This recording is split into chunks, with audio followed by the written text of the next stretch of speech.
Welcome back to Next Level English, the podcast where we take your English from ordinary to absolutely outstanding.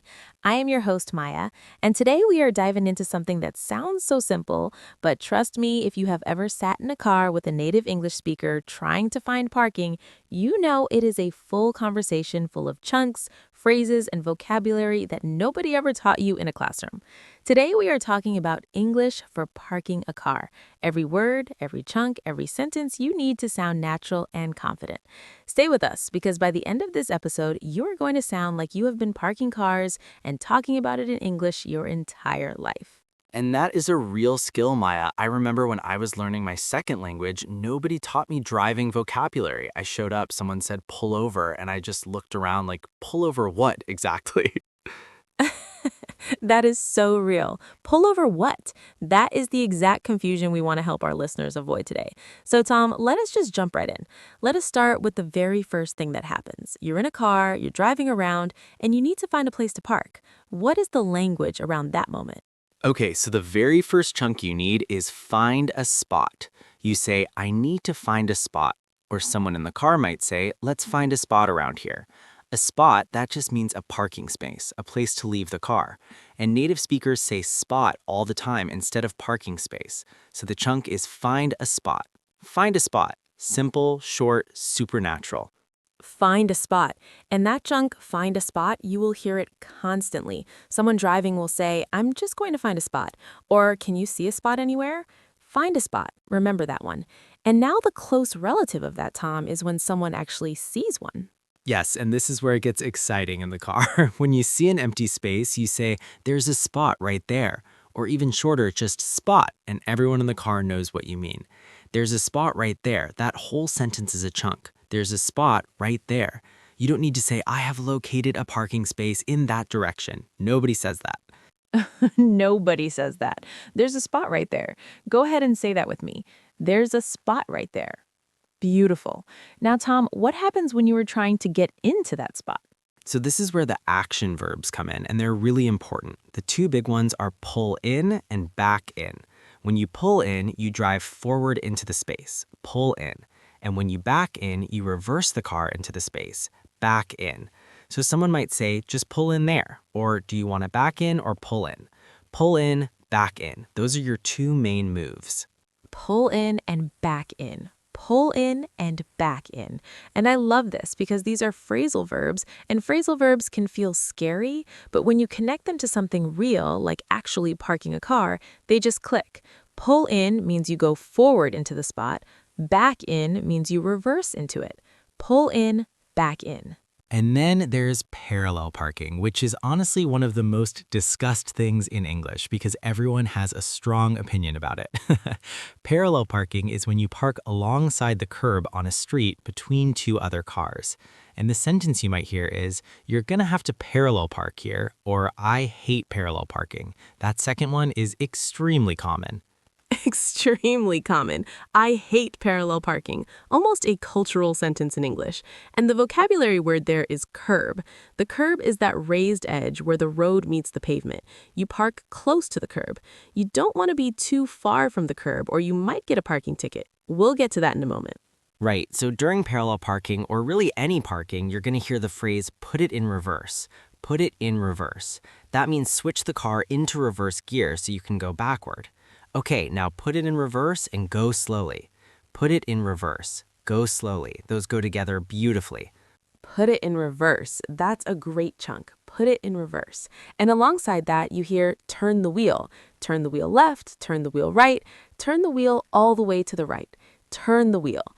These are the instructions people give in the car, and if you don't know them, parking becomes very stressful very fast. And the direction words matter here too. You might hear hard left or hard right, which means turn the wheel as far as it goes in that direction. Turn it hard left. Or someone might say straighten up, which means align the car so it's straight in the space. Straighten up. That's another useful chunk. Straighten up. Straighten up. I love that one. And Tom, what about when someone is helping you park, like standing outside, guiding you? What kind of sentences do you hear? Oh, this is great. So if someone's outside guiding you, they might say keep coming, which means continue reversing slowly. keep coming, keep coming. And then when you need to stop, they say, that's good, or okay, stop, or you're good. You're good, that one means you have enough space. You can stop now. You're good. You're good. Keep coming, you're good. Those are so natural. And there's also watch your blind spot. Watch your blind spot. Your blind spot is the area around your car that you can't see in your mirrors. So someone might warn you, watch your blind spot on the left. Watch your blind spot. That's an important safety phrase too. Watch your blind spot, absolutely. And when you're finally parked, when you've done it, you might say, I'm in, or we're in. Just that, I'm in. It means I'm successfully parked. Short, natural, and satisfying. I am in. That little moment of victory. I am in. Okay, Tom, let us talk about another situation. You are not parking on the street. You are looking for parking in a busy area and things are getting a little tense. What is the language there? So one thing you hear in those situations is it is a tight spot. A tight spot means a parking space that is very small or difficult to get into. That is a pretty tight spot. Are you sure you can fit? Tight spot. Or someone might say it's tight in there, meaning there is not much room. Tight. That adjective is really useful. Tight spots. And related to that is I don't think I can fit. I don't think I can fit, that means the space is too small for my car. Or can we fit in there? Can we fit in there? Fit means to be the right size for the space. Can we fit in there? I don't think I can fit. And if someone is in a spot you want and you're waiting for them to leave, you might sit there with your indicator on. And if you're in the car with someone, you might say, are they leaving or they're pulling out? Pulling out means they are reversing or driving forward to leave the parking space. They are pulling out. So you wait for them to pull out. Pull out. And that's the opposite of pull in, which we learned earlier. Pull in to enter a space, pull out to leave a space. Pull in, pull out. Great pair to remember. Pull in, pull out. Now let's talk about some important vocabulary around rules and signs when it comes to parking, because this is where people get into trouble. Yes, and this is genuinely important vocabulary. So the first one, no parking zone. A no parking zone is an area where parking is not allowed. You might see a sign or yellow lines on the curb. If you park in a no parking zone, you risk getting a parking ticket. A parking ticket, that's when you get a fine, a penalty for parking somewhere you're not supposed to, or for staying too long. And the verb is get a ticket. I got a parking ticket. Or the fear version, we're going to get a ticket if we stay here. We're going to get a ticket. We're going to get a ticket. That sentence alone has saved me so much money. And connected to that is feeding the meter. A parking meter is a machine where you pay for time to park. And feed the meter means put money in the meter to extend your time. I need to go feed the meter. Feed the meter. That's a really common, casual expression. Feed the meter. You wouldn't say, I need to insert currency into the parking payment machine. You say, feed the meter. Feed the meter. Quick, casual, natural. Insert currency into the parking payment machine. Please never say that. Feed the meter. And now, Tom, there's also the vocabulary around who is allowed to park where, like reserved spaces. Right, so you have reserved parking, which means only certain people can park there, like employees or residents. That spot is reserved. Reserved. And then there's handicapped parking or accessible parking, spaces kept open for people with disabilities. You should never park there unless you have the proper permit. The permit is sometimes called a parking badge or parking placard. Parking placard, that's a good vocabulary word. And then there's loading zone. A loading zone is a space where vehicles can stop briefly to load or unload things, but not actually park for a long time. You cannot park there, that's a loading zone. Loading zone. You can stop there to drop someone off or pick up packages, but you cannot leave your car. Drop off and pick up, those are two more great chunks. Drop off means to let someone out of the car. Pick up means to collect someone into the car. I'll drop you off here. Can you pick me up from the station? Drop off, pick up, and you do these often near parking areas. Drop off and pick up. Drop off and pick up. Every day, every city, every person uses those. Wonderful.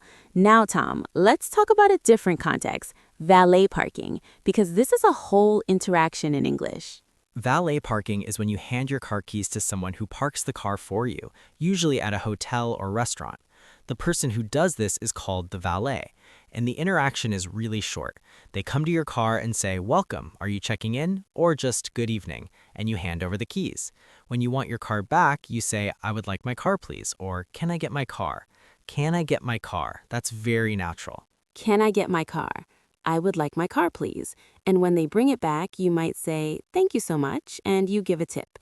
And the valet might say, have a great evening. Your car is right out front. Right out front means directly in front of the building. Right out front. Very common direction phrase. Right out front. And in parking garages, you'll hear take a ticket. When you enter a garage, you pull a ticket from a machine. Take a ticket. And when you leave, you pay based on how long you've stayed. The person might say, how long were you parked? How long were you parked? Or the machine might show you the total and say, that'll be $8. That'll be a chunk for giving a price.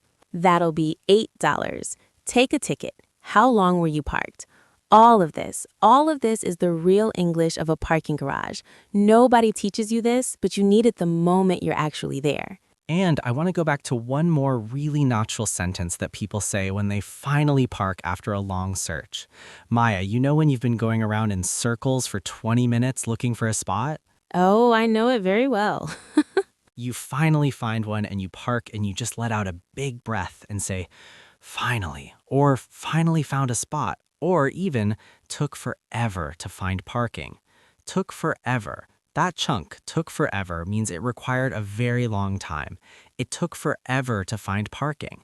Took forever to find parking. That's the real, exhausted, relieved English of someone who just survived parking in a busy city. Took forever to find parking. That sentence is deeply relatable in any language. And I think that brings us so nicely to our review section, because we covered a lot today and I want to make sure everything lands. Let's bring it all back. The first chunk we learned, find a spot. Find a spot when you're looking for somewhere to park. Find a spot. And when you see one, there's a spot right there. There's a spot right there. Then the action verbs. Pull in when you drive forward into the space, back in when you reverse into it. Pull in, back in. And during parking, put it in reverse, turn the wheel, straighten up. Put it in reverse, turn the wheel, straighten up. If someone is guiding you, keep coming, you're good. Watch your blind spot. Keep coming, you're good. Watch your blind spot. And when you're done, I'm in. For rules and trouble, no parking zone, parking ticket, feed the meter. No parking zone, parking ticket, feed the meter. And the spaces, tight spot, reserved parking, loading zone, right out front. Tight spot, reserved parking, loading zone, right out front. And the everyday sentences. We're going to get a ticket. I don't think I can fit. They're pulling out. Took forever to find parking.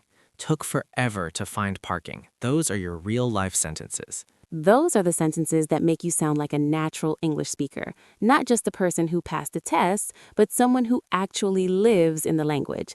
And that's exactly what Next Level English is all about. We want you to feel the language, not just memorize it. Well said, Maya. And to everyone listening, practice these out loud. Say them in the car, say them at home, say them to yourself whenever you're looking for parking, because repetition is how these chunks move from your head into your mouth naturally. That's the truth. Thank you so much for spending this time with us today on Next Level English. If this episode helped you, share it with someone who's also on their English journey, and come back next time because we've got more real, practical, everyday English coming your way. I'm Maya. And I'm Tom. And this has been Next Level English. See you next time.